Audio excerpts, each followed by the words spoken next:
અતિ બિસ્માર છે પૂરા ગુજરાતમાં. છાસવારે અકસ્માત થાય છે. જાહેર જીવનના આગેવાનો તરીકે સતત મીડિયા પણ અમારી ટીકા કરે છે. જરૂરી પણ છે. પાણિયા મુકામે જે બનાવ બન્યો સવારે મેં પ્રેસમાં વાંચ્યો, બહુ જ દુઃખ થયું. કરોડો રૂપિયા, અરબો રૂપિયા માટે વિકાસની વાતો ચાલી રહી છે. ટોલ ઉપર હમણાં જે મેસેજ પ્રસિદ્ધ થઈ, આ પ્રેસ પ્રસિદ્ધ થઈ, 1800 કરોડના રસ્તાઓમાં 8000 કરોડ જેવો ટેક્સ ઉઘરાવવામાં આવે, ટોલ ટેક્સ ઉઘરાવવામાં આવે, છતાં રસ્તા રિપેર ન થાય. કોની આ મુશ્કેલીઓથી નથી થતી? બધા ટેક્સ ભરે છે, વિકાસના નામે રસ્તાઓ થાય છે. ગુજરાત નંબર 1 ગણાય છે. દેશના વડાપ્રધાન ગુજરાતી છે, દેશના હોમમંત્રી પણ ગુજરાતી છે, અનેક પ્રધાનો કેન્દ્રમાં કામ કરે છે. કેન્દ્રમાંથી પણ સહાય લાવીને એક પણ રસ્તો નેશનલ હાઈવેમાં અમરેલી શહેરને અમરેલી તાલુકાને જિલ્લાને મળતો નથી. બહારના તાલુકાઓ મળી રહ્યા છે. એમાં રાજુલા તાલુકો અને જાફરાબાદ તાલુકાને લાભ મળે છે.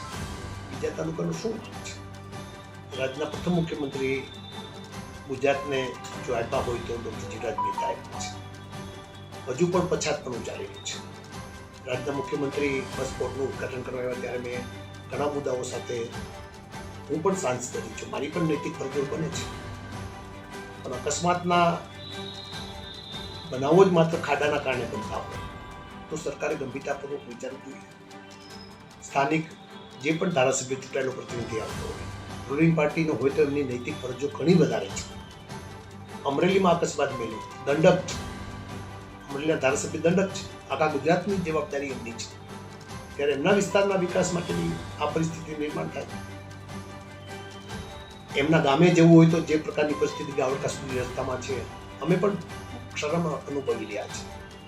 અમરેલી આવવું હોય તો અમરેલીના રસ્તાઓ અત્યાર સુધી ધોળાનો ઓવરબ્રિજનો પ્રશ્ન છે. ધોળાથી વલભીપુરથી જે રસ્તાઓ ખરાબ છે એનું અમે પણ સહન કરી રહ્યા છીએ. કેટલા સમય સહન કરવાનું? દુનિયા ચંદ્ર ઉપર પહોંચી છે. દુનિયા જ્યારે બીજા ગ્રહો શોધી રહી છે ત્યારે ગુજરાતની રોજ વાતો કરે છે. ઈસરો જેવી સંસ્થા ગુજરાતમાં પ્રથમ વખત સ્થાપવાનું જો કોઈ કાર્ય કર્યું તો મારે તે વખતના વડાપ્રધાન જવાહરલાલ નહેરુને અભિનંદન આપવા છે. 10 વર્ષથી આ રાજ્યના વ્યક્તિ દેશના વડાપ્રધાન છે અને છતાં પણ રાજ્યમાં જો સુધારા ન થતા હોય, અધિકારીઓનો વાંક હોય તો અધિકારીઓ પર ગુના દાખલ કરો, તેવું પણ મેં મુખ્ય સચિવને કહીને પત્ર લખ્યો છે. એટલા બધા હેરાન પરેશાન થઈ ગયા રસ્તાઓ માટે. ઉકાવ જવું હોય તો શું પરિસ્થિતિ છે? લાઠી સુધીનો રસ્તો સરખો બન્યો છે. હું ધારાસભ્ય તો ત્યારે સતત રજૂઆતો કરતો. બાબરા સુધીના રસ્તામાં ઘણું સારું છે, પણ બાબરાથી મારે દેવળિયા જવું હોય, વાંસાળ, શું પરિસ્થિતિ છે? રાજ્ય ધોરીમાર્ગ છે. ખાંભા જવું હોય તો શું પરિસ્થિતિ છે? કોડીનાર જવું હોય તો શું પરિસ્થિતિ છે? રાજુલા જવું હોય તો શું પરિસ્થિતિ છે? જાફરાબાદ જવું હોય તો શું પરિસ્થિતિ છે? બીજા લીલિયા જવું હોય તો અત્યારે રસ્તો બની રહ્યો છે, શું પરિસ્થિતિ છે? તાલુકા મથકે દામનગર જવું હોય તો શું પરિસ્થિતિ છે? આ પરિસ્થિતિનું નિવારણ કરવા માટે રાજ્ય સરકારના જે કોઈ અધિકારીઓની જવાબદારી થતી હોય, ચાવણથી ભૂરખિયા જવું હોય તો ભૂરખિયા તો પ્રવાસન ધામ તરીકે વિકસ્યું છે, શું પરિસ્થિતિ રસ્તાની જુએ અધિકારીઓ. નોન પ્લાનના અનેક રસ્તાઓ મંજૂર થયા છે, પંચાયત પણ જોવે, ડીડીઓને પણ આ બાબતમાં રોકવું પડ્યું છે. 35 વર્ષના જાહેર જીવનમાં કાર્યપાલક વિજ્ઞાનની કચેરીની મુલાકાત લીધી છેલ્લા એક મહિનામાં 2 વખત લીધી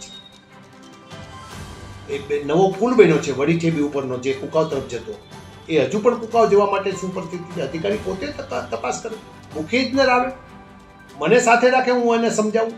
હું કોઈ એને રાજકારણ પણ કરવા માંગતો, પણ લોકોને તો સુવિધા મળવી જોઈએ કે નહીં? આ મારો મુખ્ય પ્રશ્ન છે. એ લોકોને સુવિધા મળતી નથી.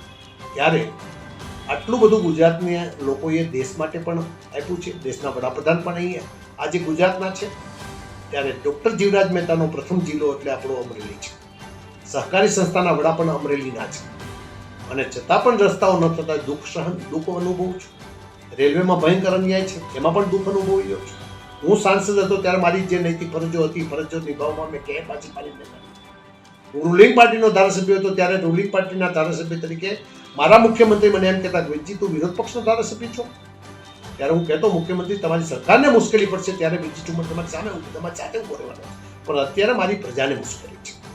એ પ્રજાની મુશ્કેલી દૂર કરવા માટે તમામ ધારાસભ્યોની ચૂંટાયેલા પ્રતિનિધિઓની રૂલિંગ પાર્ટીના ધારાસભ્યો તો એની પણ નૈતિક ફરજ બને છે કે અમરેલીને મદદ એ થતા નથી. એટલે મારે ના છૂટકે આ પત્ર લખવો પડ્યો છે. મને પણ દુઃખ થયું છે આ પત્ર લખતા કે આવું મારે નહીં લખવું જોઈએ, છતાં પણ મેં લખ્યો છે એટલા માટે કે જે એક ભાઈ પોતે વિસાવદરથી અહીંયા આવતા હતા, બાબાપુર જવાનું હતું, કેટલા આનંદમાં હશે કે કોઈ પ્રાસંગિક કામ જતા હતા. એમની ધર્મપત્ની જ્યારે ખાડાના કારણે મોટરસાઇકલ એમાં પડ્યું અને એ બેન પડી ગયા અને એને તાત્કાલિક ઈજા થઈ અને સારવાર મળવા માટેની જે પરિસ્થિતિ નિર્માણ થઈ હશે એમાં એમનું જે મોત થયું છે, દુઃખ થાય છે. તેમના આત્માને પ્રભુ શાંતિ આપે તેવી પ્રાર્થના પણ કરું છું. પરંતુ આવું બીજા નાગરિકોને ભોગવવું ન પડે એના માટે તાત્કાલિક જાગે એ જગાડવા માટેનું માનવા